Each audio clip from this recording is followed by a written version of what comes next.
Hello, everybody, and welcome to the second TM Icons remote pub quiz.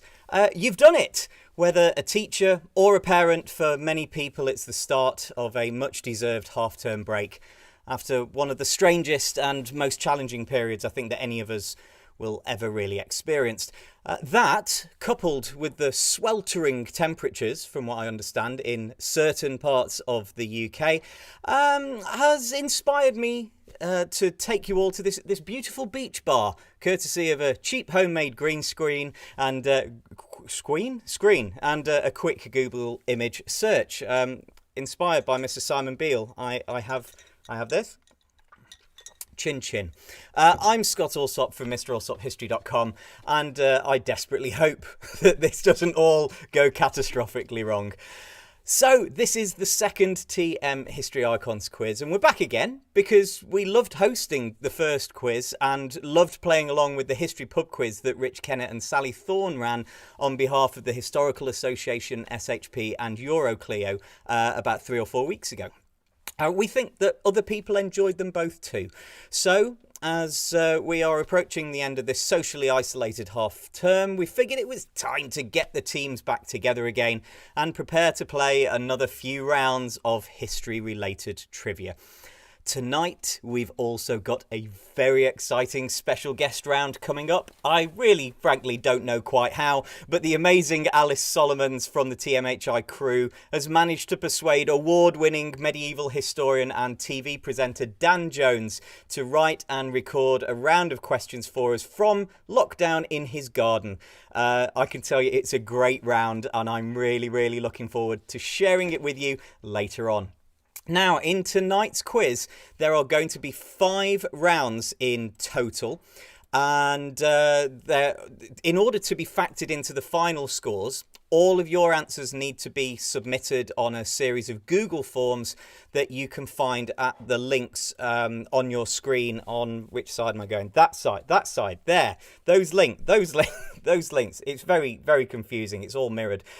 Those links there. You will see that we have opted to go for 3 separate series of Google Forms for this, having learnt a few lessons from the first quiz that we did, where a few people unfortunately lost all their answers through catastrophic Google failure. So you're going to submit separate forms for rounds 1 and 2, then another one for 3 and 4, and a final one for round 5. Together, that will hopefully also give my fabulous wife, round of applause for my fabulous wife. She's on Twitter at Mrs. Alsop Hums, by the way. It'll give her time to go through the responses for the manual marking, as if she's not been doing enough marking already. Thank you, Alice. She's just giggling away in the background. So you should hopefully have already organised your team, and hopefully you've chosen one person to be in charge of submitting the form on behalf of you. Just to be on the safe side though, someone else in the team might just want to keep a paper record of your team's answers in case you do need to quickly go back and check them. Now, because we haven't done any kind of pre-registration for this quiz, we frankly have no idea how many people, and in fact how many non-history teachers, might end up joining in tonight. And so the questions on the whole are being kept reasonably broad, I think, but nevertheless it's still nerve-wracking to be doing all of this live from a spare bedroom in Romania, so please do be forgiving, both in terms of the technology and the questions. In case of dispute, of course, the Quizmaster's decision is final. Now, most of the questions tonight, you'll just need to click a box. But sticking with Sally Thorne's advice, I'd request that if you find that there is an answer that needs to be typed, then you please do that in block capital letters. It just makes it so much easier for marking if you could do any typed answers in block capital letters, please. If you don't do it like that, then we take no responsibility if you don't pick up the mark. Now, it hopefully obviously goes without saying that you should avoid looking up any of the answers, but there's no actual physical prizes anyway. But nevertheless, I hope that over the course of the next, 90 minutes or so, you'll have a good time and the chance to catch up with some friends. You can, of course, message other quizzers by commenting directly on the YouTube stream, or if you're on Twitter, you can use the hashtag TMHiQuiz and maybe even share a few photos of yourself and your team playing along. Now, let's face it, I've waffled on for quite long enough here, haven't I? So let's actually get started. The first round tonight in TMHiQuiz number 2 is animals.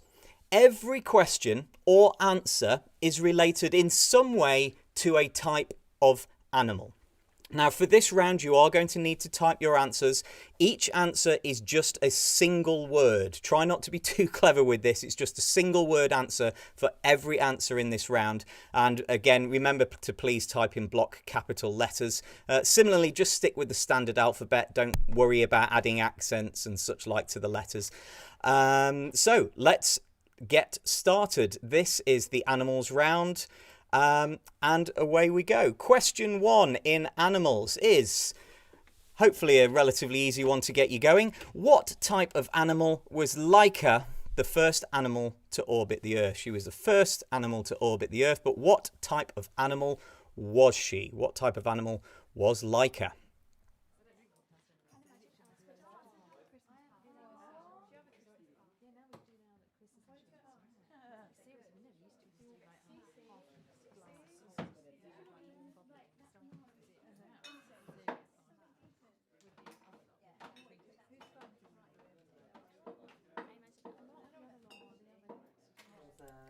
So that was question 1. What type of animal was Laika, the first animal to orbit the Earth? Question number 2.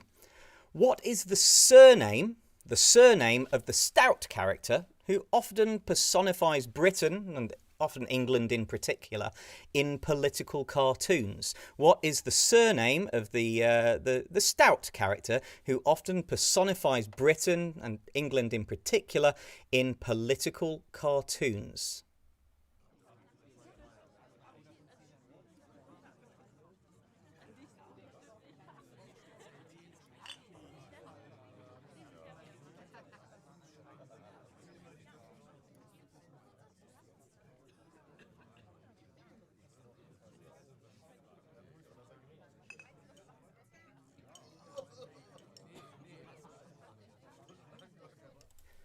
Question number 3. The Protestant historian John Fox published a book called Acts and Monuments in 1563, but it's better known as the Book of what? The Protestant historian John Fox published Acts and Monuments in 1563, but it's better known as the Book of what?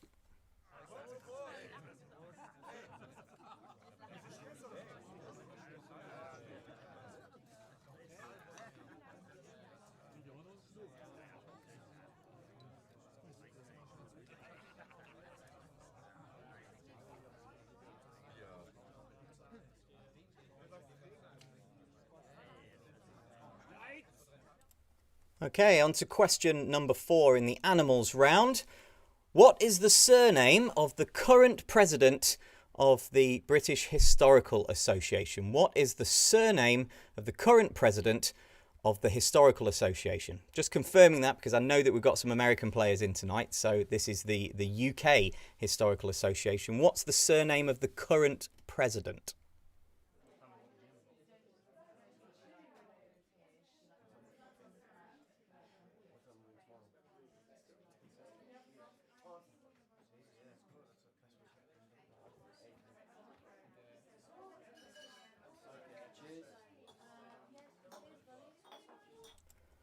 Question number 5 then.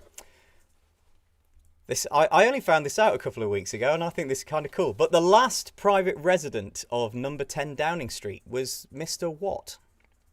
Remember, this is an animals round.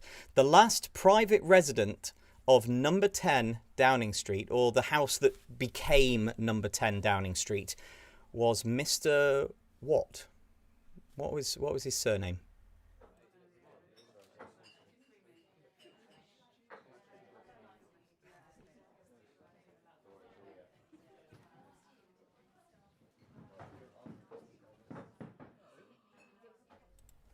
Question number 6. What is the surname of the sea captain who circumnavigated the globe aboard the Golden Hind? What's the surname of the sea captain who circumnavigated the globe aboard the Golden Hind?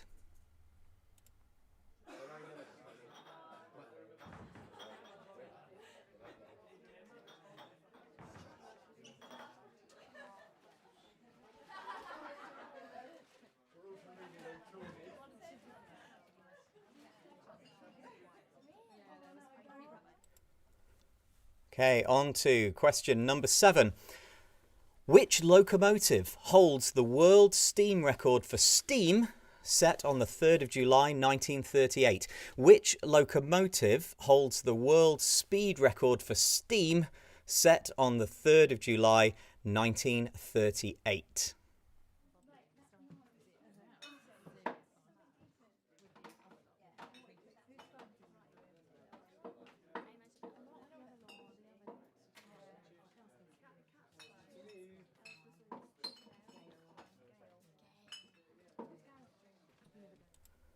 Question number 8 then.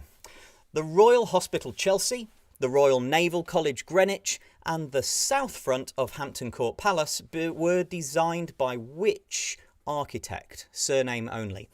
The Royal Hospital Chelsea, the Royal Naval College Greenwich and the south front of Hampton Court Palace were designed by which architect?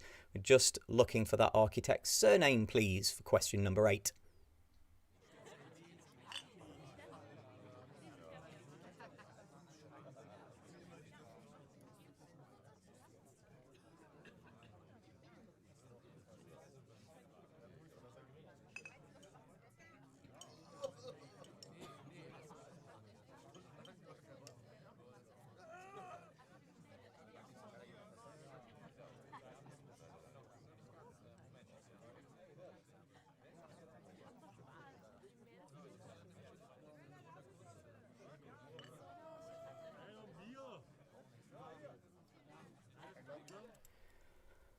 Okay, that was question number 8. I'm just getting a message that some people were having problems accessing the form for rounds 1 and 2. These aren't live links here on the stream. If you try and click on those, it's not going to work, I'm afraid. You're going to need to type that link address directly into Google. I will put the 10 questions from this round up again at the end, but you just need to type bit.ly/TMHI quiz 1 for this first answer sheet. On to question number 9, penultimate question of the first round. James Stagg persuaded Eisenhower to change the date of the D-Day landings from the 5th to the 6th of June. So what was Stagg's job? What did he do that managed to persuade Eisenhower to change the date of the D-Day landings from the 5th to the 6th of June? What was his job?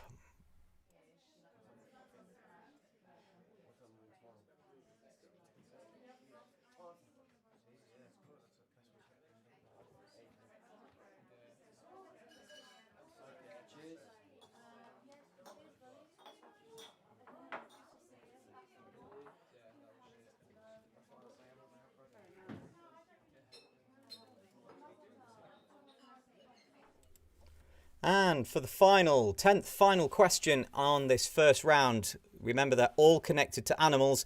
What is the surname of the American inventor who popularized the revolver firearm by using interchangeable parts? Revolvers did exist before this, but this made them absolutely the go-to weapon.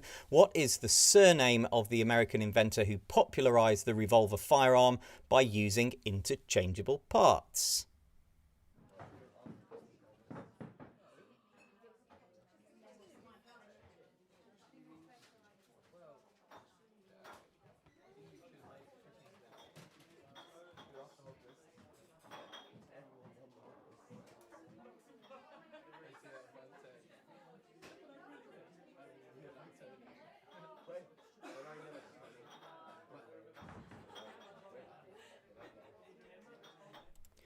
Okay, so that is your 10th and final question on round 1 about animals. These are the 10 questions again. I'll leave these on the screen for a couple of minutes for you, and then we'll be back for round 2.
Okay then, that was round one, all about animals. I think that you've had long enough to sort of consult each other over those 10 questions and to review the ones that you weren't quite too sure about. It's time to move on to the second round. We call this one What Comes Next.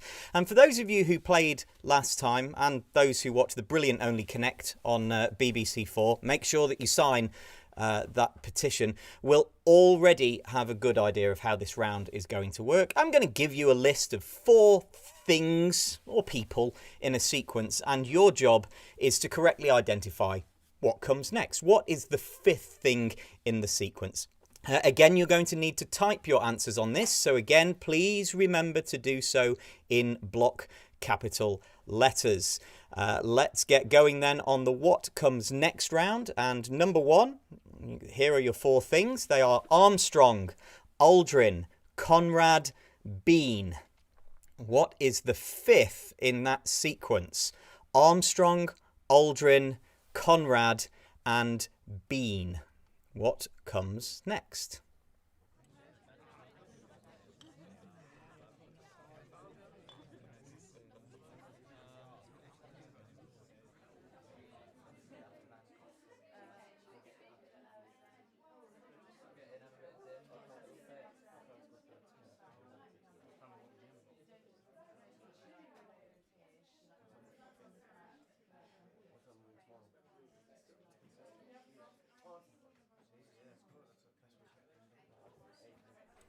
So that was number 1. Remember, you're looking for what comes next. What's the 5th thing in the sequence? Second series of 4. These are The Giant O'Brien, Beyond Black, Wolf Hall, Bring Up the Bodies. So The Giant O'Brien, Beyond Black, Wolf Hall, Bring Up the Bodies. What is the 5th thing in that sequence?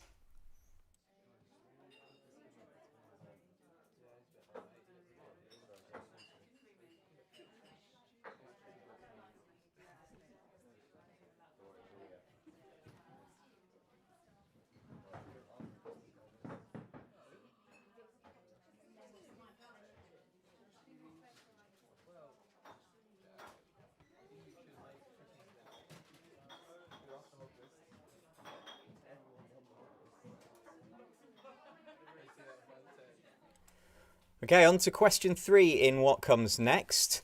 Anne, Jane, and Catherine. Anne, Jane, and Catherine. What comes next in that sequence? What's the 5th one?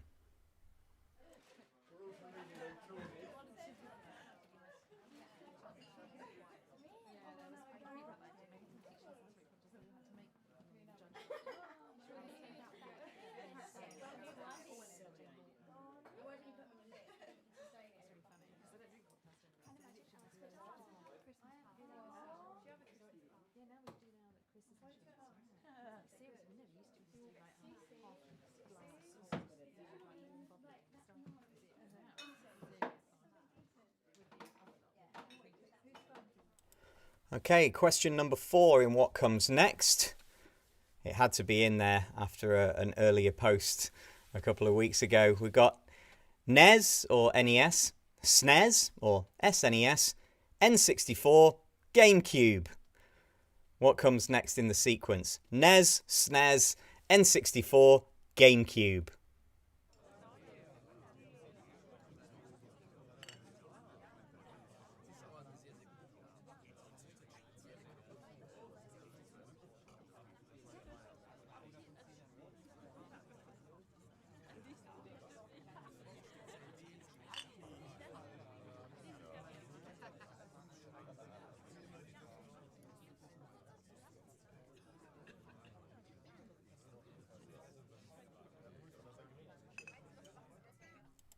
Moving on then to number 5. Sergeant Pepper's Lonely Hearts Club Band. The Beatles, Yellow Submarine, Abbey Road. Sergeant Pepper's Lonely Hearts Club Band. The Beatles, Yellow Submarine, Abbey Road.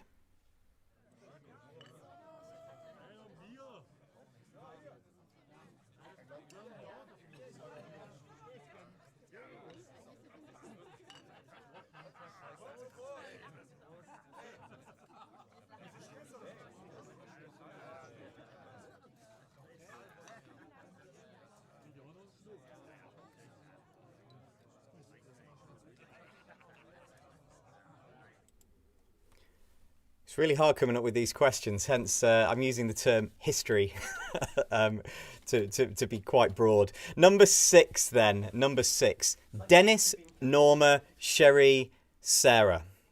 Question number 6. Dennis, Norma, Sherry and Sarah. What is the 5th name in that sequence?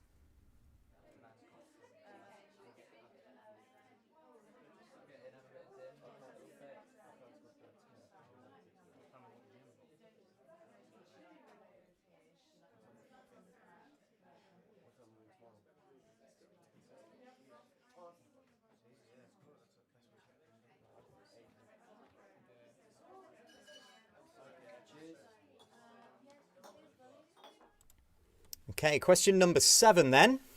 Some more names for you. Polly, Annie, Elizabeth, Catherine. Polly, Annie, Elizabeth, Catherine. What is 5th in that sequence?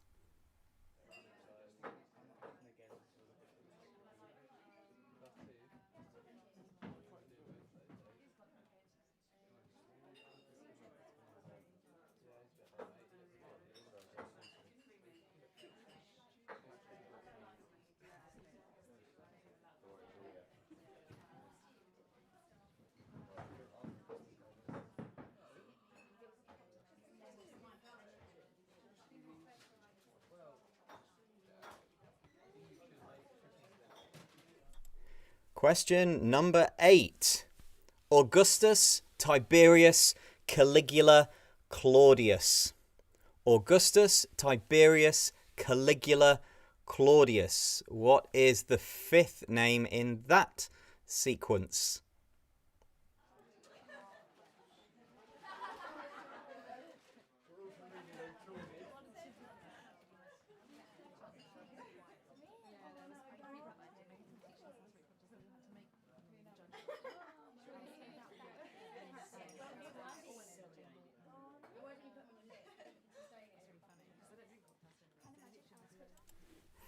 Question number 9. Sorry, my wife's just reading out some highlights from Twitter. They're very good. I look forward to taking a look through them properly in a bit. Question number 9 then. It had to be in there really, didn't it? Sandy Shaw, Lulu, Brotherhood of Man, Bucks Fizz. Sandy Shaw, Lulu, Brotherhood of Man, Bucks Fizz. What is the 5th thing in that sequence?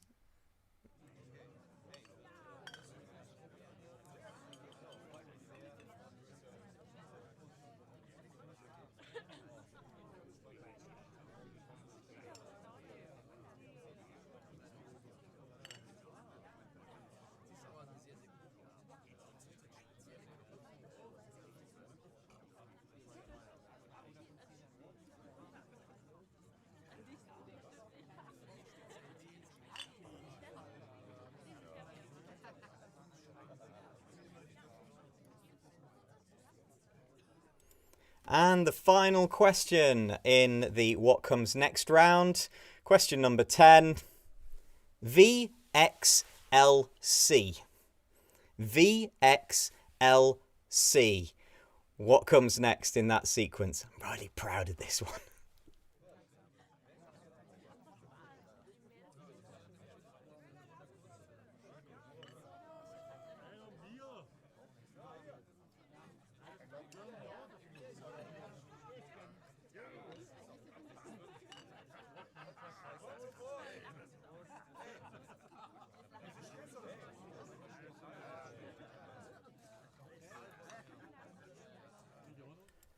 Okay, so that is your 10 questions in the What Comes Next round.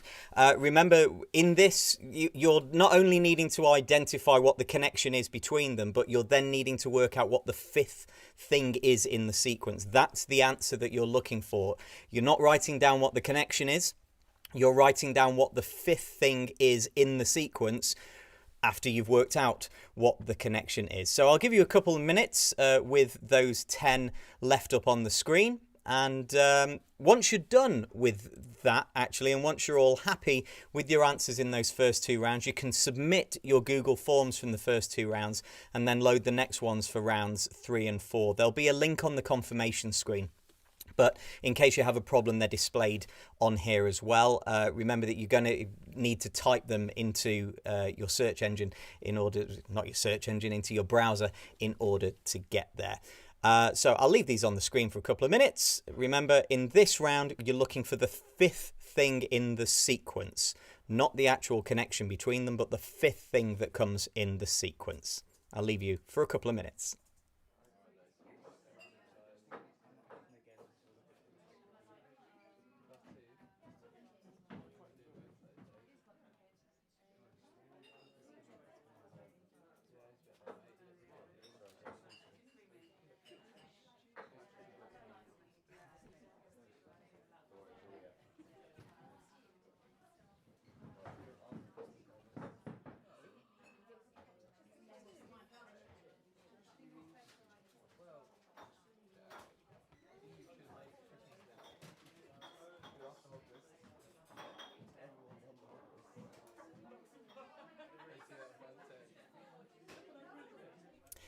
And schoolboy error, question 6 is changed.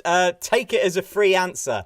Okay, question 6 should actually be Dennis, Norma, Cherie, Sarah, and you needed to identify the 5th one in the sequence. Somewhere along the line, I put the wrong ones in the final summary screen. So I've just given you the answer to question 6. So that was nice of me, wasn't it? It's like a special half-term breaking up, well done on getting through the last few weeks kind of gift. So number 6, the answer's there for you. It's all right. I'm not the only one who gives away an answer in this quiz. Sneak preview for what's going to happen a little bit later. Anyway, that was round 2. I feel a bit of a wally now, but never mind. I'm dressed like this. We had a thunderstorm about half an hour ago out here, and it's not that warm. So, you know, it's all for show. It's all for show. Right, with 2 rounds down then, it's time that you might want to head to the bar. Get a refill. I certainly need one, or maybe go to the bathroom. While you take a look at the halfway picture round. Now, this picture round, I'm referring to it as Art History with Mr. Bean. What I've done is I've collected together a series of really quite famous historical portraits of historical figures, but all of the faces have been replaced by that of Rowan Atkinson's Mr. Bean. Your job is to work out who on earth is the portrait actually of. There's going to be a choice. In fact, I might as well bring this up for you now so that you can see what it looks like. Those are your 10 images. Some of these are an absolute corker, aren't they?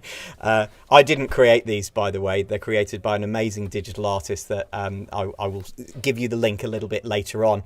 I thought you had made. No, I didn't make these. I didn't make these. No, clearly my wife thinks too much of me. There are 16 possible options along the top, which means that 6 of those must be incorrect. On your form, you should have submitted your first form now, and you should be onto the second form, which is accessible at bit.ly/TMHI quiz 2. That's your second answer sheet. This is a multiple choice. You might need to scroll across the multiple choice grid just to see all of the options. That's where you'll see all 16 possible historical figures. You need to identify the 10 that are correct and match them up to the numbers. So take a few minutes to look through these, have a nice catch up with your teammates, and I'm going to pop out, refill the ice machine, and restock the Monster Munch ahead of round 4.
Well, it's the traditional.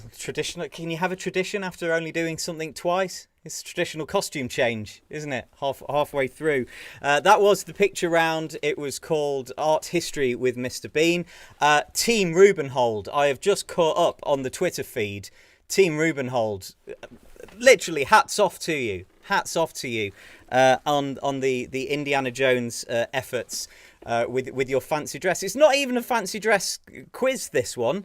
It's heaven knows how Sally and Rich managed to do that for the pub quiz that they ran a few weeks ago. How on earth you managed to do all of the marking and consider that as well? I have no idea, but very, very well played on that one. For Team Rubenhold, though, they've gone full Indiana Jones, so well done to them. I can't quite get the fold right on the hat, but never mind. It looks like I've just been crawling under a descending stone door. So that was round number 3. It's time for us, ladies and gentlemen, to move on to round number 4 now that we're back on the TMHI remote pub quiz. I do sincerely hope that you're having a good evening so far and that you're now ready for tonight's special guest round. Dan Jones is a best-selling historian and celebrated TV presenter who's written about the Plantagenets, the Templars, the Peasants' Revolt and Magna Carta, while his most recent book, The World of Flame, The Long War 1914 to 1945, which is created alongside the frankly incredible digital colorist Marina Amaral, was published just a week ago.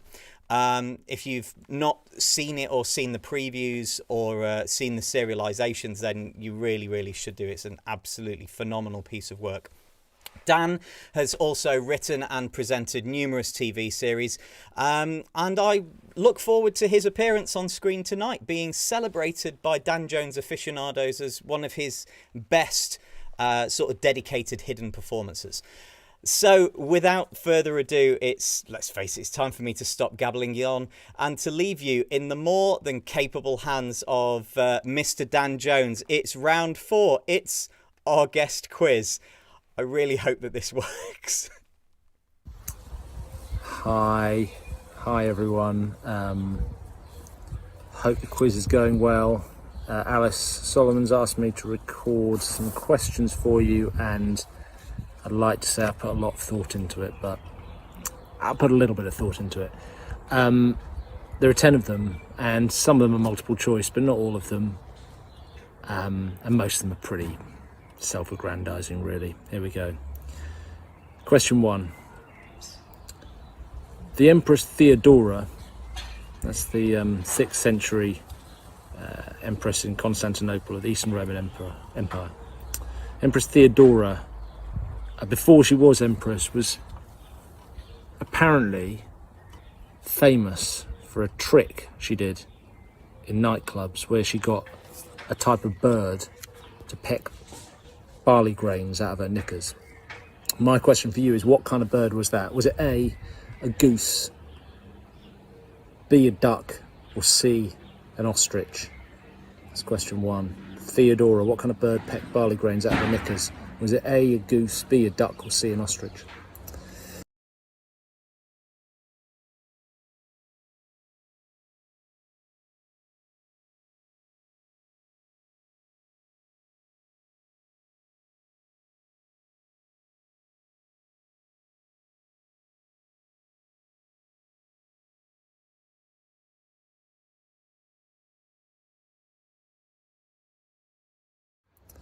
Number 2, going back in time a bit, but still on a Roman theme. Who was the Roman emperor at the time of the conquest of Britain? Not the first encounter, the actual conquest. Who was the Roman emperor at the time of the conquest of Britain? That might happen a little bit. I apologise for that.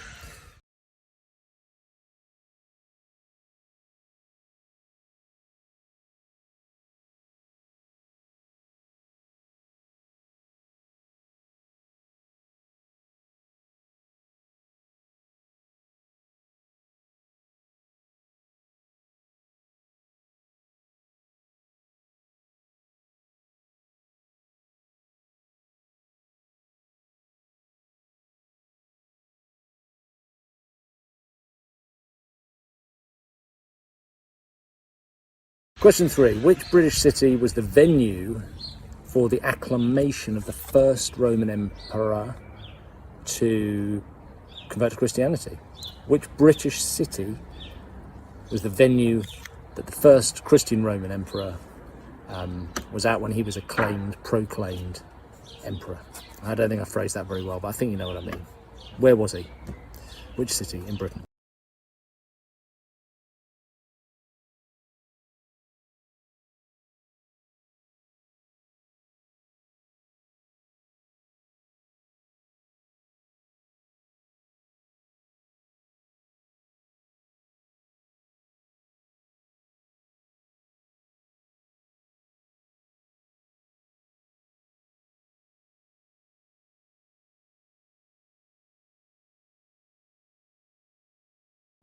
Number 4.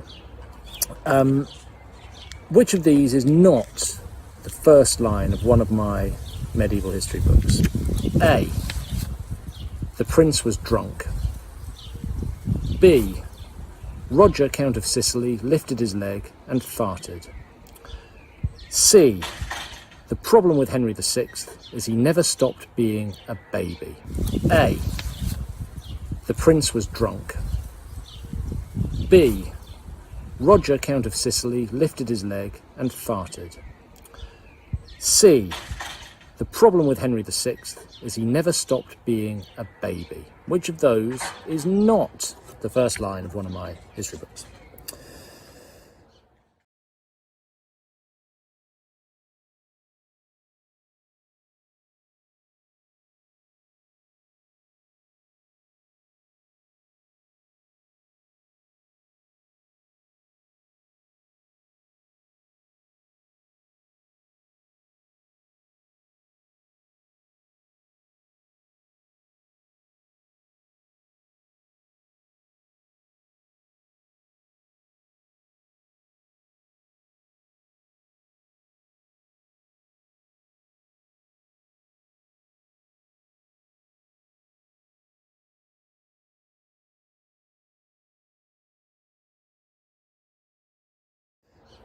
Number 5. My first book was about the Peasants' Revolt of 1381, but who was the King of England at the time? Was it Richard I, A, B, Richard II, or C, Richard III? Who was the King of England at the time of the Peasants' Revolt? A, Richard I, B, Richard II, C, Richard III.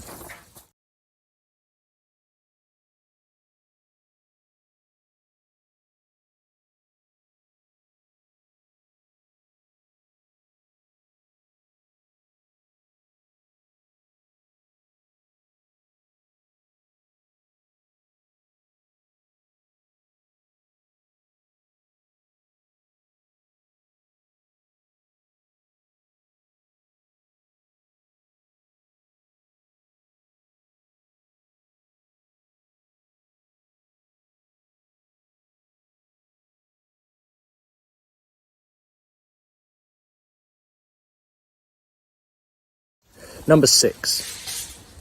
Number 6. There we go. That'll stop in a minute. Building. I also wrote a book about the Templars, a military order destroyed by the Pope and the King of France in 1312-14. Now, what was the name of the last Grand Master of the Templars? Was it A, Jacques Delors, B, Jacques Villeneuve, or C, Jacques de Molay? Who was the last Grand Master of the Templars? A, Jacques Delors, B, Jacques Villeneuve, or C, Jacques de Molay?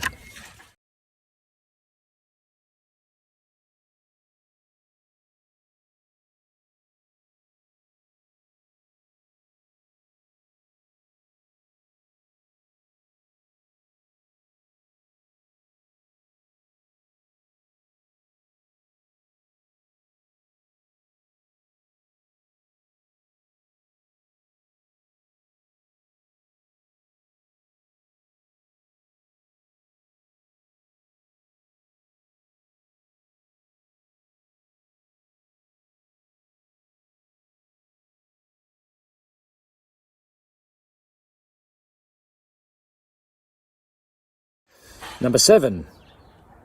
Having written a book about the Templars, I worked on quite a weird drama series about the Templars. It was on the History Channel. It's called Nightfall, and it was fairly predictably a sort of caper about the Holy Grail.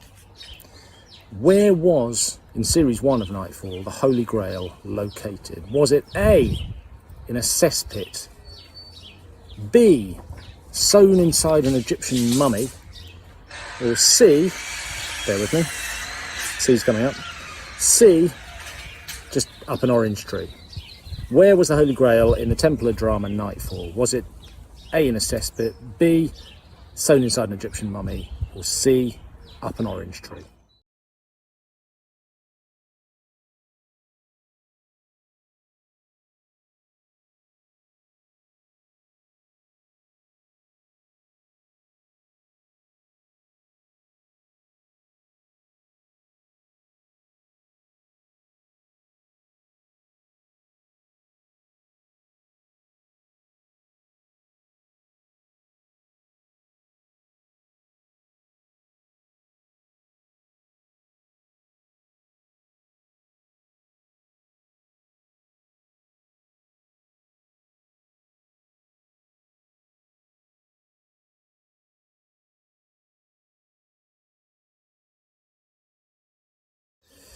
Eight. This is question 8. The first TV show I ever made was a BBC4 documentary about Opus Anglicanum, in which I got to dress up as a bishop. Not for the whole thing, just for a bit of it. But what is Opus Anglicanum? Is it A, a medieval English heresy, B, an illegal medieval English sexual practice, C, medieval English embroidery, or D, the first English Archbishop of York? What, or indeed who, is Opus Anglicanum? Heresy, sexual practice, embroidery, or an Archbishop of York?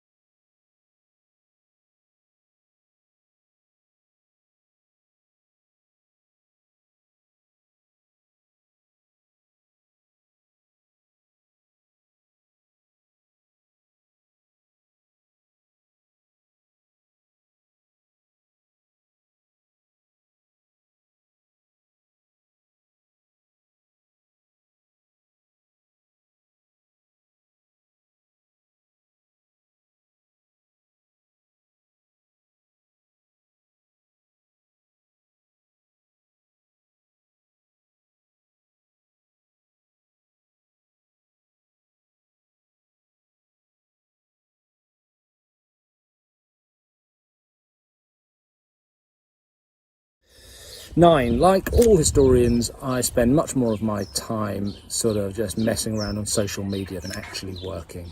It's true. Which of these has been my most successful Instagram post by number of likes? Which of these pictures has been my most successful Instagram post? Is it A, a picture of Rochester Castle? Is it B, a picture of Richard III's tomb? Is it C, a screen grab from a sort of direct message email thing from somebody who mistook me for Dan Snow? Which of those was my most successful Instagram post? A picture of Rochester Castle, a picture of Richard III's tomb, or a screen grab of a conversation from someone who thought I was Dan Snow?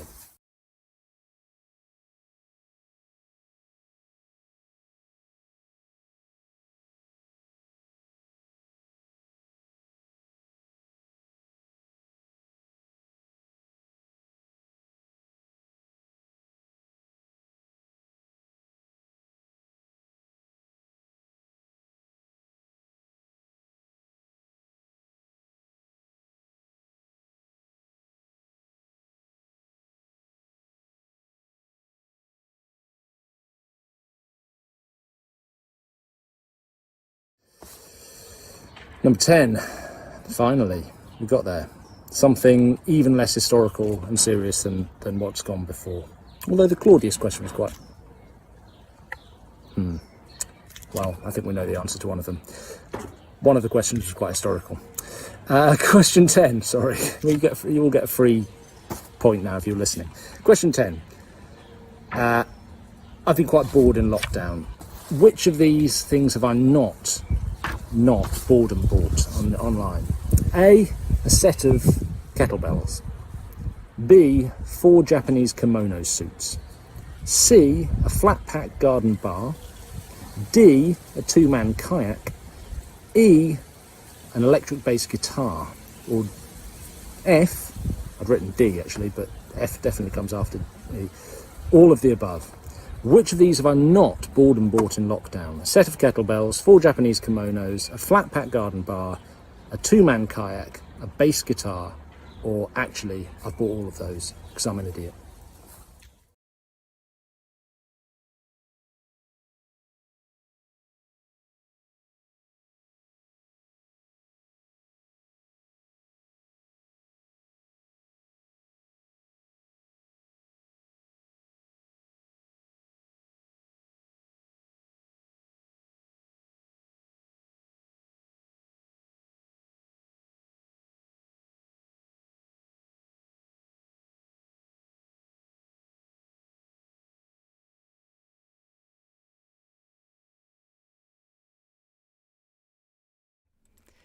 Well, there you go. It was promised, and boy did he deliver. A huge thanks to Dan Jones for taking the time to both write and, of course, record that special guest round for us. If you've not yet read any of his stuff, you really should. These are the 10 questions that Dan posed to you. I'll leave them on the screen for another couple of minutes. That's the end of the second answer sheet on Google Forms. That should have been rounds 3 and 4 complete. So once you're happy with your answers on rounds 3 and 4, then you can click submit and you can load up the answer sheet to round 5. I'll give you another couple of minutes to double check that, and then we'll be back for the 5th and final round.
Okay then, that was rounds 3 and 4, and because we've been taking forms in as we've been going along, we've got some results from the first 2 rounds. Obviously, rounds 3 and 4 are now going to be hastily marked. Well, not hastily, carefully, obviously, very carefully, but with haste. By my fabulous wife, but we've got the scores from the first 2 rounds, and it is pretty tight at the top. But I have to say, for the winners from last time, the handle removers and the humanities unicorns, you guys are still neck and neck with each other, but you're not the leading teams at the moment. We've got some wonderful team names coming in here. We've got a few people coming back from previous quizzes. Obviously, we've got our handle removers and the humanities unicorns. Tequila Mockingbird, who I think came in 3rd place last time, they are up there too. We've got the Quarantina Turners. Hello, ladies. Lovely to see you doing your best looks for the Dan Jones round. I like that. That was good work.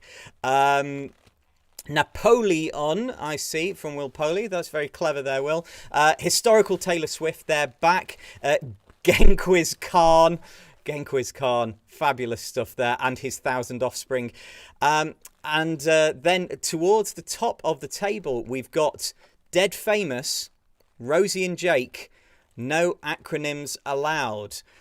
You are all very close to the top. As it stands at the moment, we've got 2 teams who, after the first 2 rounds, got a full clean sweep, 20 out of 20. Obviously, we don't know how rounds 3 and 4 went for you, and we've still got one more round to play. I've just noticed another team name here, Simon Sharma and the Llama. That's good. Living La Vida Lockdown.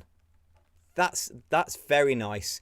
I see that my good friend Rory is playing. The inevitable place of root vegetables in world history is Rory and Caroline's team.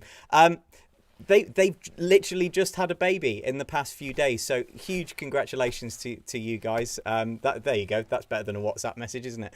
I also see that that the so-called PE team, which is actually my colleague from school, is back in, and yeah, less said about your score, the better, I think, at the moment, Suze. Anyway, let's get on with things. I can't remember the answer was one of her responses, apparently. Anyway, enough waffle from me. Let us move on, I think, to the final round. Hopefully you have pulled up that quiz sheet. It's bit.ly/TMHI quiz 3. This is the 5th and final round, and it's numbers. Every single question here requires a number as the answer.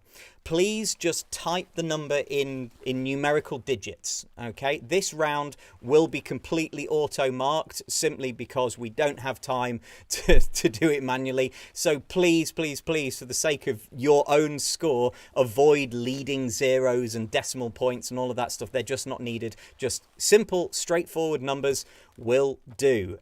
Just type it in the digits, and I really hope that this works because I've not done a numbers round before, but it seemed to work last time, so I'll kind of assume that it'll be okay. So off we go with question 1 in the numbers round. Here we go.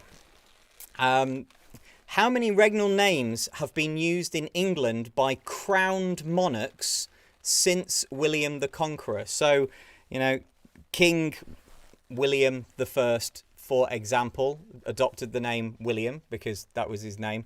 How many other regnal names of monarchs have been used in England by crowned monarchs since William the Conqueror? None of this disputed monarchy thing. Crowned monarchs. You're going to need to take a few minutes to work that one out. Well, not a few minutes. I'll give you about 1 minute to try and work that out. I'll shut up. You have a think.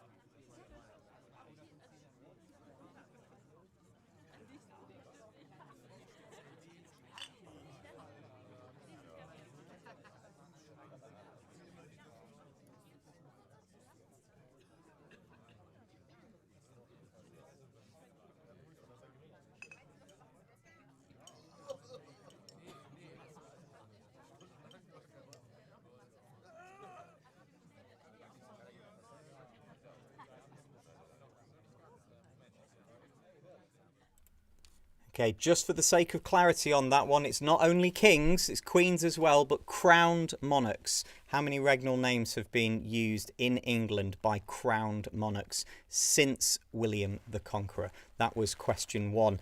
The others hopefully require a little bit less calculation. And will be a little more friendly to our American compatriots. Hello to Brad, who I know is playing from Sicily at the moment. Hope that you and the gang are all well. Question number 2. Franklin D. Roosevelt is the only US president to have served more than 2 terms. How many presidential elections did he win?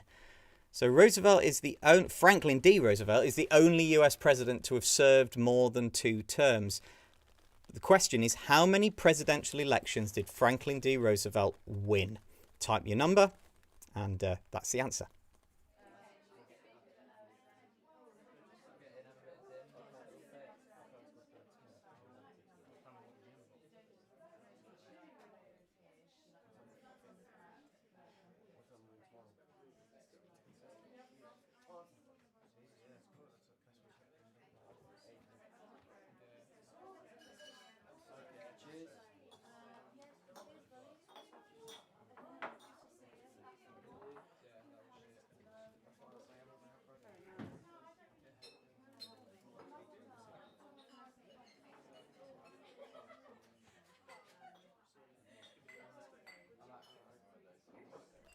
Okay, so question 2 was about how many presidential elections did Roosevelt win? I've just seen actually in the chat that Emmy Quinn was asking, does the number of regnal names include William or number minus William? Well, William was one regnal name, and there were, as we know, numerous Williams. So you count William one time, okay, in that one. So it's not how many monarchs have there been, it's how many regnal names have been used. So William is a given. Okay, and then there were lots of other ones for question number 1. Question number 2, how many presidential elections did Roosevelt win? On to question number 3. And question number 3, according to the official records, this is kind of in honour of Dan Jones, actually, because he presented that fantastic 3-part series all about the Great Fire. But according to the official records, how many people died in the Great Fire of London? This is one of those wonderful little factoids. According to the official records, how many people actually died in the Great Fire of London? Type your number, that's the answer.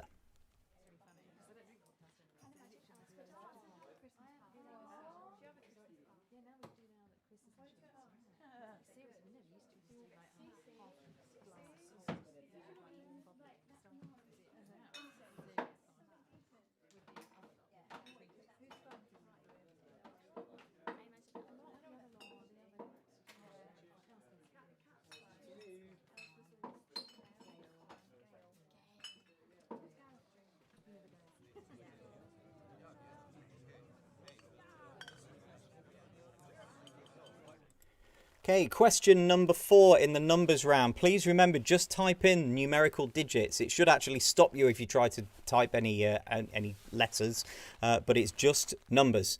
Okay, and they're all whole numbers. Question number 4.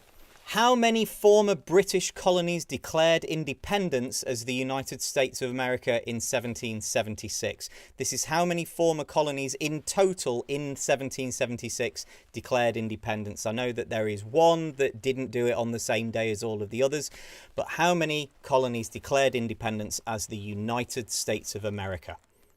It's the original number of states.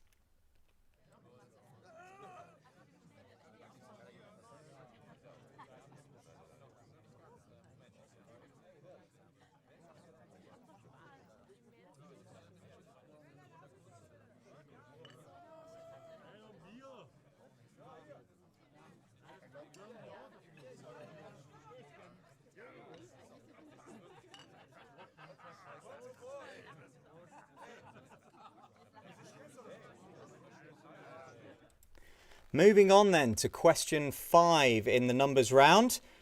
How many member states or countries formed the United Nations in 1946? There's obviously hundreds of them now, but how many states actually formed the United Nations when it first came into being? What was the original number of members? That's question number 5.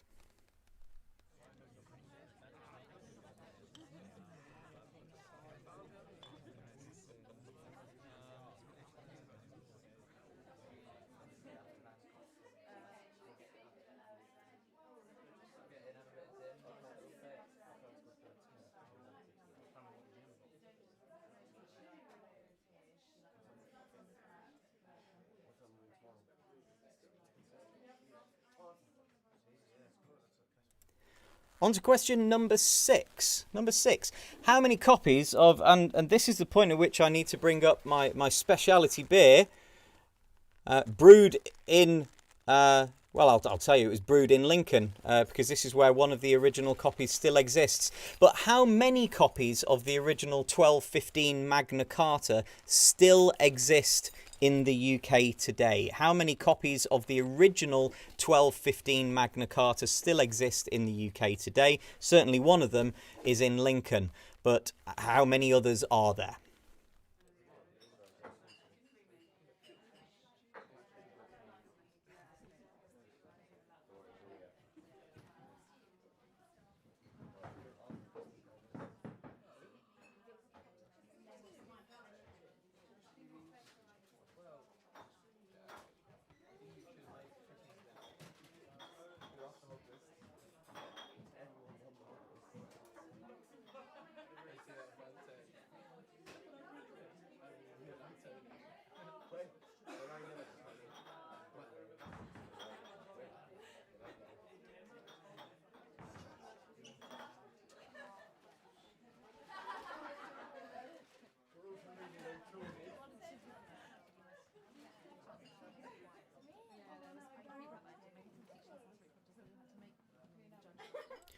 Okay, moving on to question number 7.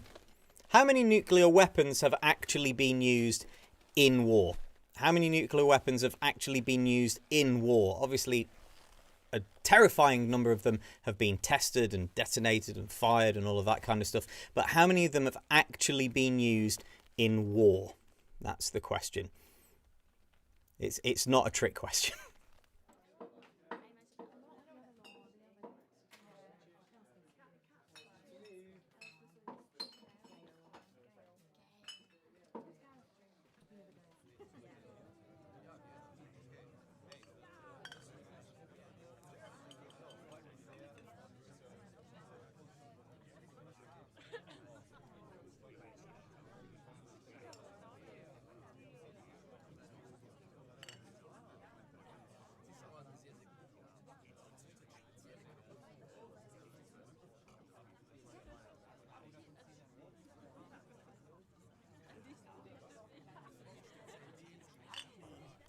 Question number 8. I guess including relatively recent politics, but it goes back quite a long way.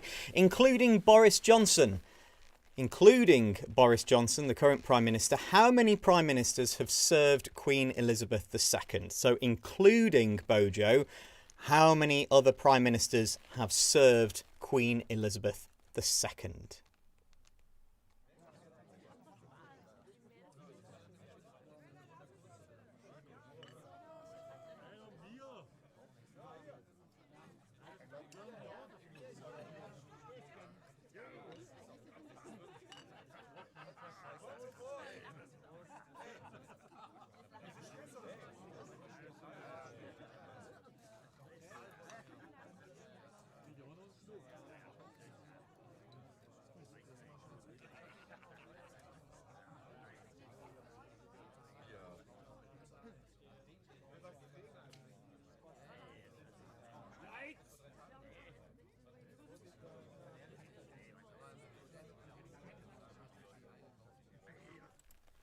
Moving on to question number 9. So 8 was how many Prime Ministers have served Queen Elizabeth, including the current Prime Minister, Boris Johnson.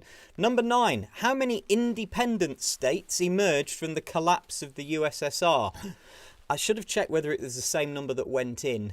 I think it's slightly different, actually. But how many independent states emerged from the collapse of the USSR? What is that number for question number 9?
And the final question, in not only in this round, but in the quiz, it's question number 10. For how many years did the 100 Years' War last? For how many years did the 100 Years' War last? Don't you just love the way that things are named in history, because they make no sense? But for how many years did the 100 Years' War last? As you can guess, it wasn't 100.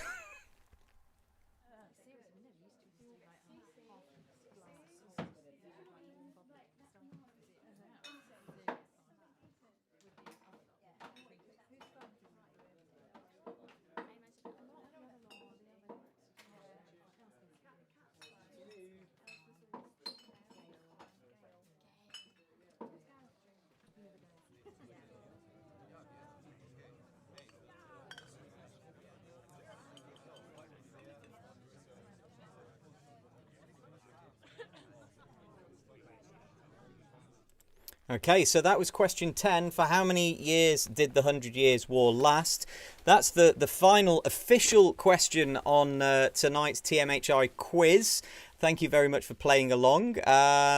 You will see, however, that on your answer form there is space for one more question. It's space for a tie break.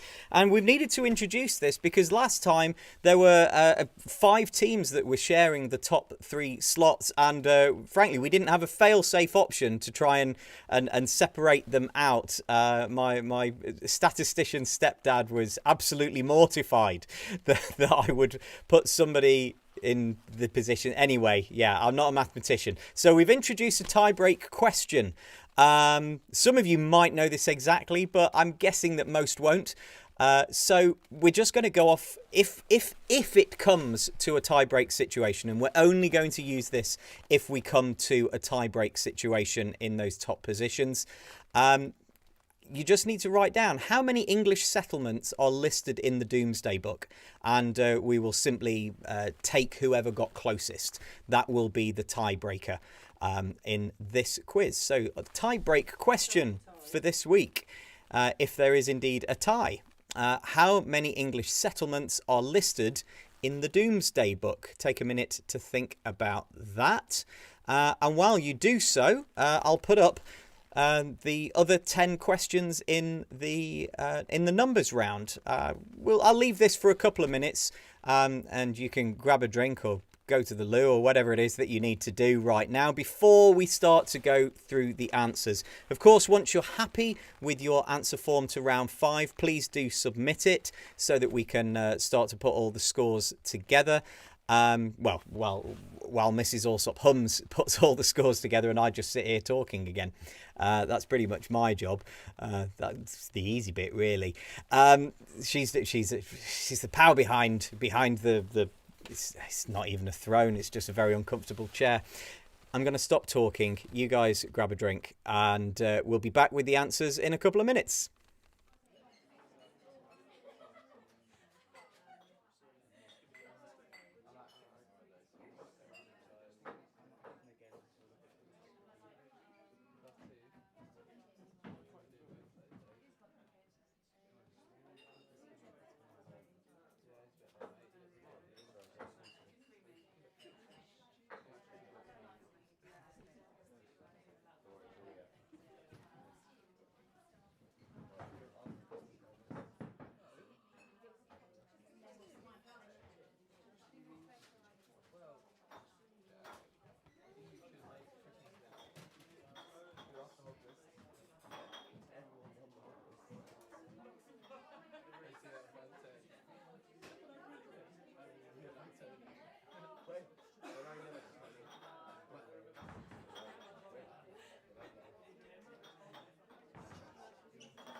Well, there we go. Welcome back to the beach. It's half term. Hooray! Grab yourselves a drink. Yeah.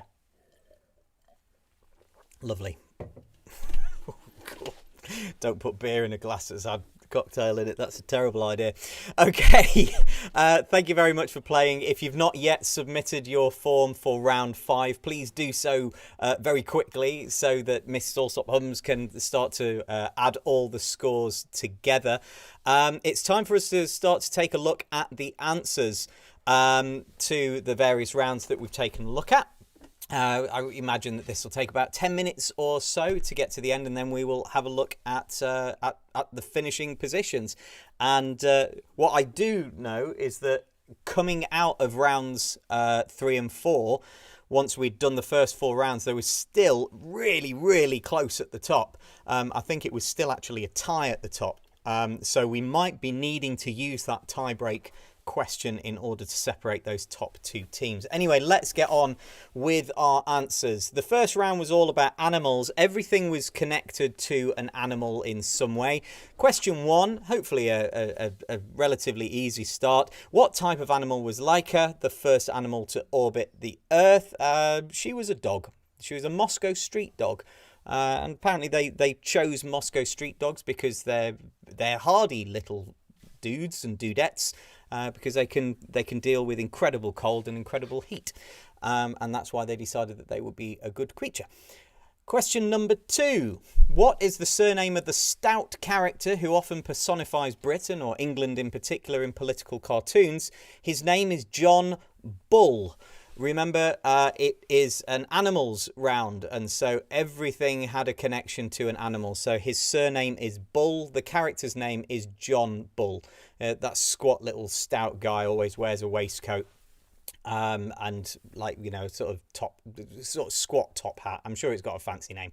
Question number 3. The Protestant historian John Fox published Acts and Monuments in 1563, but it's better known as the Book of Martyrs. That is John Fox's Book of Martyrs. That was question number 3.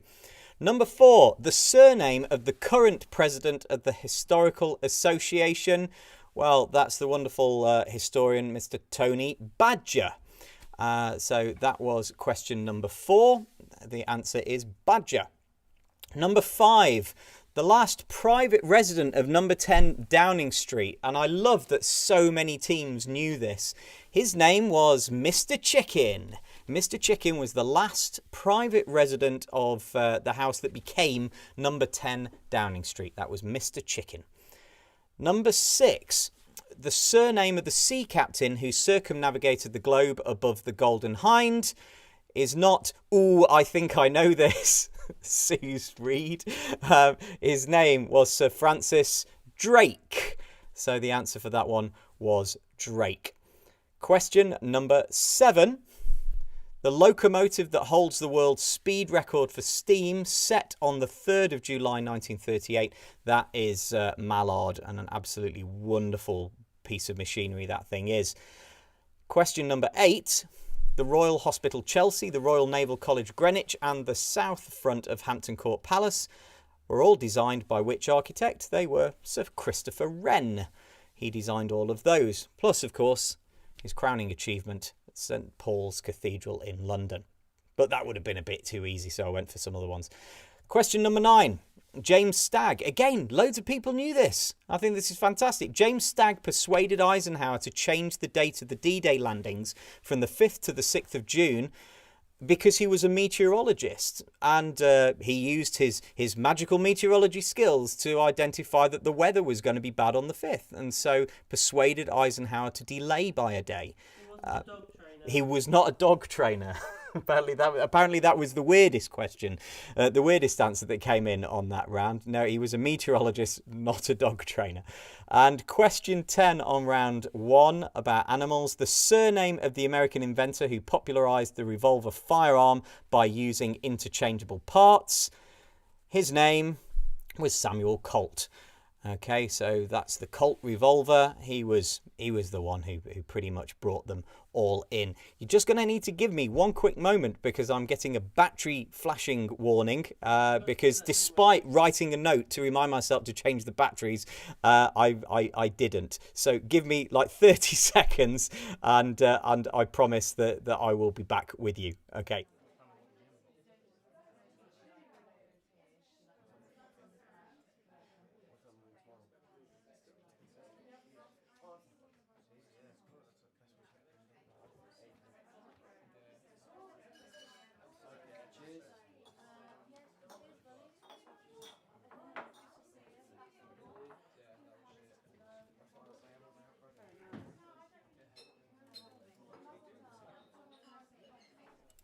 And we're back. We're back, ready for the answers to the second round. The second round, this is the what comes next round, and your challenge was to identify what comes next in a sequence. It's the fifth thing in a sequence. So the first one was Armstrong, Aldrin, Conrad, and Bean.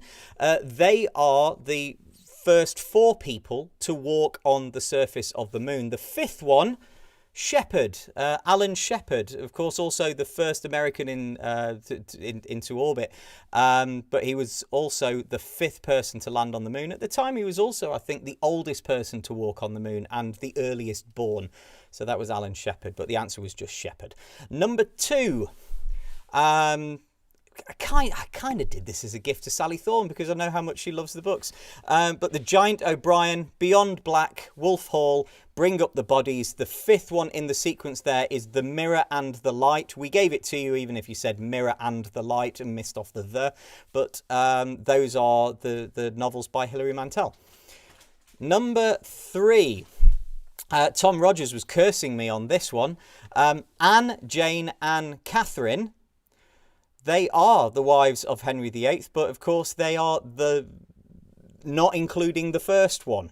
Okay, so the name that we were looking for was Catherine. We were accepting it with a K. I don't think that Catherine Parr ever actually spelt hers with a K, but we would have accepted it anyway. But yeah, the correct answer would have been Anne, Jane, Anne, Catherine, Catherine. They were the last 5 wives of Henry VIII. Question number 4, bit of a gamer's one. NES, SNES, N64 and GameCube. These are home consoles from Nintendo. So Game Boy Advance doesn't count, I'm afraid. The next home console that they released was the Wii. Question number 5, caught a few people out this, and I think it's out because I think it's the second title in there. So it's Sgt. Pepper's Lonely Hearts Club Band, obviously albums by the Beatles, then the Beatles, then Yellow Submarine and Abbey Road. Quite a few people said the White Album for understandable reasons, but the White Album is not the title of the album. The title of the album is actually The Beatles. It's just referred to as the White Album because the cover is completely white. The answer to this question is Let It Be. Okay, so those are the last 5 studio albums released by the Beatles. Question number 6. This was a gift of a question because on the final sheet I included the wrong order, but it was Dennis, Norma, Sherry, Sarah, Samantha. They are the names of spouses of spouses of prime ministers of the United Kingdom. Question number 7. Polly, Annie, Elizabeth, Catherine. The 5th in that sequence is Mary Ann. They are indeed, Teen Rubenhold would know this for sure, they are the 5. Okay, so they are the 5. Polly, Annie, Elizabeth, Catherine and Mary Ann. Question number 8. Augustus, Tiberius, Caligula and Claudius were the first 4 Roman emperors, formal Roman emperors. We're not counting Julius Caesar because he wasn't actually an emperor. The 5th one was Nero. Okay, so those are the first 5 Roman emperors. Number 9. There you go. Someone I saw was commenting on Twitter about a Eurovision question coming up. There we go. I think it was Anna Hughes actually who'd commented that a Eurovision question had come up. I couldn't not include a Eurovision question. It was only last week. Well, would have been. Sandy Shaw, Lulu, Brotherhood of Man and Bucks Fizz. Those were followed by Katrina and the Waves. They are the last 5 winners in order for the United Kingdom at Eurovision. Question number 10 then. This I think caught a couple of people out, but then once you thought about it, you got there. VXLC. They're all Roman numerals, and I think it caught some people out because it wasn't starting with I. But in the sequence, the next one would be D. Okay, D is the next sort of Latin letter that is used as a Roman numeral, which indicates 500. So those are your answers to the what comes next round. Moving on, we got to the picture round, and the picture round this time was art history with Mr. Bean, where Mr. Bean's face was used to replace the faces of people in famous historical portraits. All of these hang in notable galleries around the world. Not all in the UK. There's a few in the Met and things like that in New York. But and I think one is in the Louvre as well, but they're all seriously notable historical portraits. This first one is an American one. And that lady there, oh, look at his face. That lady there, she is Catherine Brass Yates. Okay, Catherine Brass Yates. I told you, digital artist, absolutely superb on this work. Number 2, that one for you Tudor fans out there. That, of course, is Sir Thomas More. Number 3, it just makes me giggle every time I see these. But number 3, that is Napoleon. Number 4, that one there. He's so surprised by his own reflection, presumably, because that is a self-portrait of a young Rembrandt. Number 5, that one there. I think absolutely everybody got that one. But the look is pretty good, actually. Look at how alluring Rowan Atkinson is there. That, of course, is Marilyn Monroe. What's this one? Number 6, I think. But that one there, they've obviously included a piece of lingerie rather than 2 big pointy sticks. But that is Thomas Howard, the Earl of Northumbria. And next up, this one does hang in the Metropolitan Museum of Art in New York. That is the Princess de Broglie. I needed to click that thing on Wikipedia as to how do you pronounce it, but apparently it's Broglie. But my French accent is terrible. This one here, another one, stateside. That is George Washington. That's George Washington. This one here, this is Irene the Athenian. Sometimes, incidentally, people say that it's actually somebody else and that it's actually Herod's wife, but it isn't. That isn't what the artist painted her as. He painted her as Irene the Athenian. And the final one here, it's a shame that I didn't have space to show the entire image of this because it's an absolute masterpiece. That is Dr. Alphonse Leroy. Dr. Alphonse Leroy was number 10. So that was your picture round, round 3. And then we got on to round 4, the Dan Jones round. Our special guest, another big thanks to Dan for writing the round and then for recording it from lockdown in the middle of a building site. Question 1 was, what type of bird reputedly pecked barley grains from Empress Theodora's knickers? And the answer is, it's a goose. There are numerous sources that absolutely maintain that this is what she did while she was a prostitute. Question number 2. The Roman emperor at the time of the conquest of Britain. I made a mistake earlier. Dan Jones is allowed to make a mistake as well. He did give this one away towards the end. That, of course, was the Emperor Claudius. Question number 3. The British city that was the venue for the acclamation of the first Roman emperor to convert to Christianity was the city of York. Question number 4. Which of these was not the first line of one of Dan Jones's history books? It's answer C. The problem with Henry VI was he never stopped being a baby. Those other 2 lines are legitimately the opening lines of 2 of his history books. Both the prince was drunk and Roger, Count of Sicily, lifted his leg and farted. Those are the opening lines of 2 of his medieval history books. Question number 5. The King of England at the time of the Peasants' Revolt was Richard II.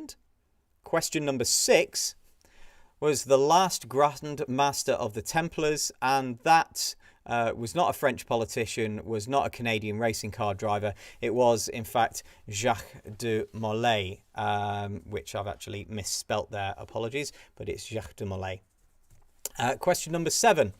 In Series 1 of Nightfall, which Dan himself describes as quite a weird TV series, he asked where was the Holy Grail located. If you ever watched that series on the History Channel, you will know that it was up an orange tree. That's where the Holy Grail was located in that series. Question number 8 was what is Opus Anglicanum? And as much as I'm sure that we would have liked it to be something else, it's actually an embroidery or a style of embroidery used during the early to mid medieval period.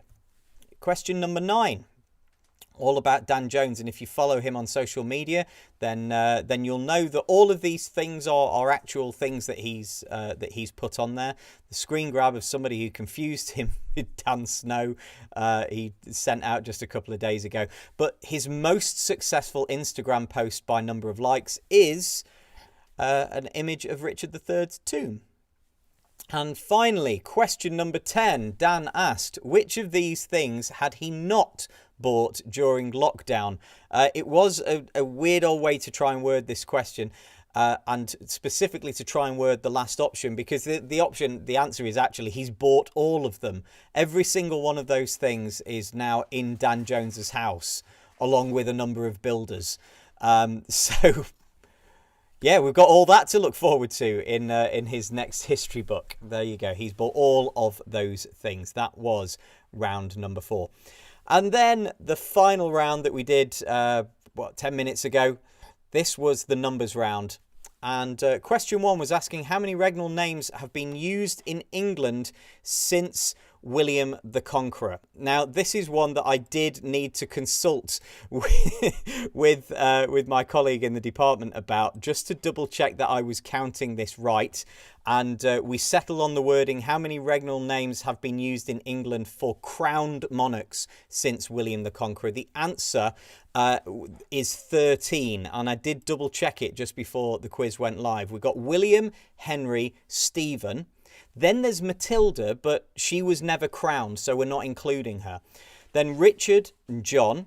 And then shortly after John, there was Louis, but Louis, the unknown king, was proclaimed but not crowned, and it actually went to Edward. Then, of course, it didn't go to Edward. It went to various Henrys for a while, but the next name along would be Edward. But after Edward, of course, it would have been Lady Jane Grey, but Lady Jane Grey, she was proclaimed but not crowned, so therefore not a monarch. Then it was, so it instead switched over to Mary. Now, Mary was married to Philip. He's described as a co-ruler, but an Act of Parliament stated that Mary was to be sole queen. So the name Philip is not a regnal name in England. Then the next few names are Elizabeth, James, Charles. Oliver, of course, we're not counting because he wasn't a monarch. Then Anne, George, and Victoria. Those are your 13 regnal names of England since William the Conqueror. I should probably have had that as question 10, really, rather than question 1, because it would have taken a bit of working out. But anyway, those are the 13 names. Question number 2. Franklin D. Roosevelt is the only US president to have served more than 2 terms. How many presidential elections did he win? The answer is 4. Of course, an amendment was introduced to the Constitution not too long after that, so that no one could ever do it again. But his last 2 terms, he decided to go against the tradition of not running again after 2 terms, because, well, war was brewing, and he felt that he was best positioned in order to take America through. Question number 3. Again, this is true. According to the official records, only 6 people died in the Great Fire of London. Now, there's really clear historical reasons for why there are only records of 6 people who died that we could go into, but we won't. But that's how many officially died, although, of course, it was probably many, many thousands more, but they were never recorded. Question number 4. How many former British colonies declared independence as the United States of America? They were the 13 colonies. Question 5. How many member states formed the United Nations in 1946? There were 51 of them. Okay, 51 original nations forming the United Nations. Number 6, how many copies of the original 1215 Magna Carta still exist in the UK today? There are 4 of them. Let's see if I can remember. There's 2 in the British Library. There's 1 in Lincoln. And where's the other one? It's in another cathedral, and off the top of my head, I can't remember, which is really bad.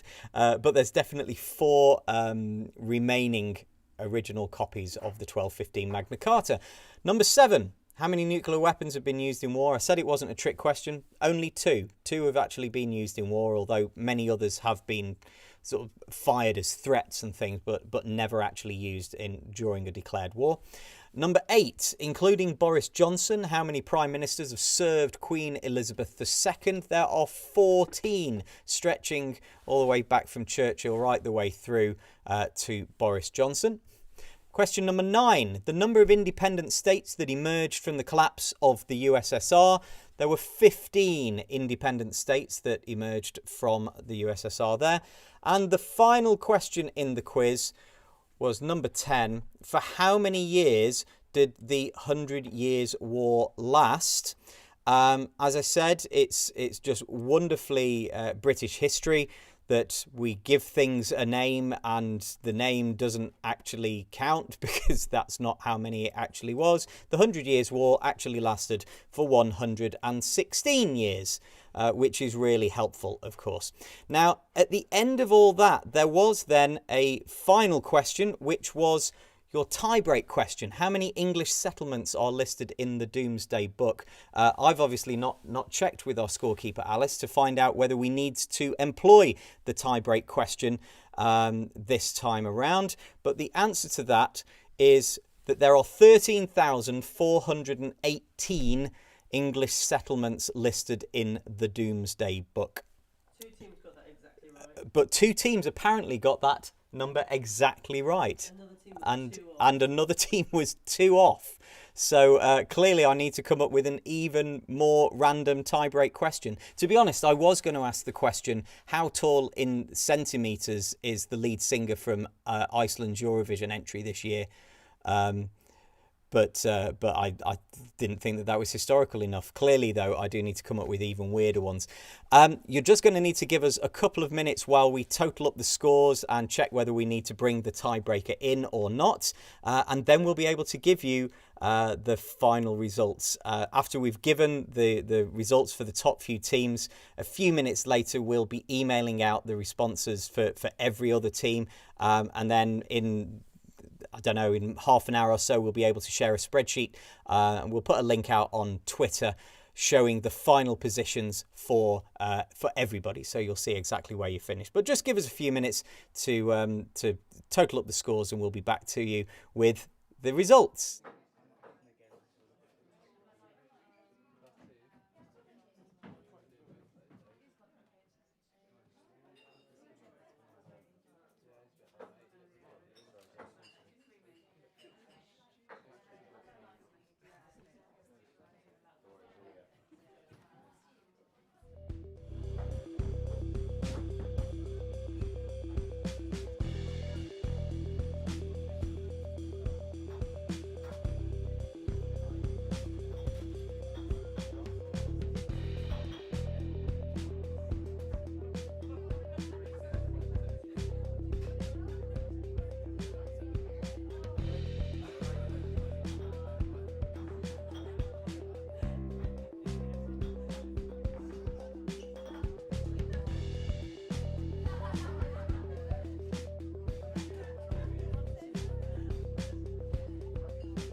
Okay then, the scores are in, ladies and gentlemen, and wow, is it close. The total score available tonight was 50 points, and our winning team ended up with 45 points. They had a clean sweep on the first 2 rounds, and then they just dropped a couple on the last few.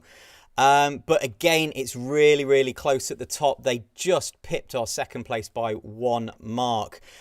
This time, our winners from the previous quiz, we had 2 teams that ended up with the same number of points. The Humanities Unicorns and the Handle Removers, they're not in the top 3 this time. They're not in the top 3 this time, but we will reveal your points and positions to you later once we've been able to sort of anonymise the spreadsheets and take people's email addresses out and stuff. Just to confirm, obviously, we will remove your email addresses. We're not using them for anything whatsoever. They will all be deleted. But on to the top 3. Now, in 3rd place, and there was actually a tie for 3rd place on 42 points out of 50. And it all came down, fortunately, to the tie-break answer. I say fortunately, maybe unfortunately, in that one of the teams got the tie-break answer absolutely accurate, and the other team was just 2 numbers away from the correct tie-break answer. So the team in 3rd position with 42 points and an accurate tie-break answer, congratulations to Dead Famous. You come in 3rd. Greg Jenner will be proud of you, I'm quite sure. In 2nd place, proving that they can do this both remotely and in person, with 44 points out of 50, it's No Acronyms Allowed. And just pipping them to 1st place by 1 point with a seriously impressive 45 points out of 50 on this round, we have Rosie and Jake. Congratulations, Rosie and Jake, for your 45 out of 50. Lots and lots of people gathered around the high 30s and just making it into 40 as well. There was some seriously close stuff there. But those are our top 3 positions. Dead Famous in 3rd, No Acronyms Allowed in 2nd, and Rosie and Jake pipping them to the post in 1st place. That concludes the quiz. That wraps it up for tonight. It's been slightly less manic, I think, this time than the last time that we did it. But that's mainly because I've got my amazing long-suffering wife doing her phenomenal off-screen help, putting all of this together and just basically showing persistent and ongoing patience with my various harebrained schemes. Thanks to, of course, my amazing Teach Me History Icons family for being just the best bunch of people. And thanks to all of you for coming along and playing and for making our time during lockdown just that little bit more bearable. If you are on half term this week, have a really, really great rest. We don't know what the future holds for us from the 1st of June onwards, but whatever it is, I sincerely hope that it is a safe one for all of you and for the children that you teach and the children that you might have at home. Thanks again for playing, and who knows, we might do another one of these. we don't yet know, but if we do, I hope that we get to see you again. Take care, everyone, and I'll catch you on Twitter. Bye-bye.